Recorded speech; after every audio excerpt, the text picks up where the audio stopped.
Welcome to Varshith 937 daily vlogs అండి. ఈరోజు అయితే అమ్మవారి గుడిలో శాకంబరి అవతారం అయితే అలంకారం చేశారండి.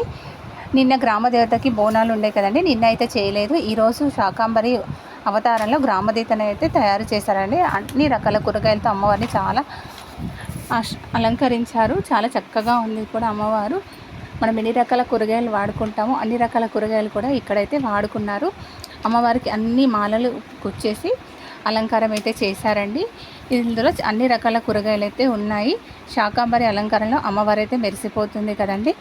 సంవత్సరంలో వచ్చే ఇన్ని నెలల్లో లేని ప్రత్యేకత ఆషాఢ మాసంలో ఉంటుందండి. ఆ ఆషాఢ మాసంలో ప్రత్యేకత ఏమిటంటే శాకంబరి అవతారాలు, బోనాలు, గోరింటాకు పెట్టుకోవడం, ఇప్పటి నుండి పండుగలు స్టార్ట్ అవ్వడం, ఇవన్నీ కూడా ఈ ఆషాఢ మాసంలోనే జరుగుతాయండి.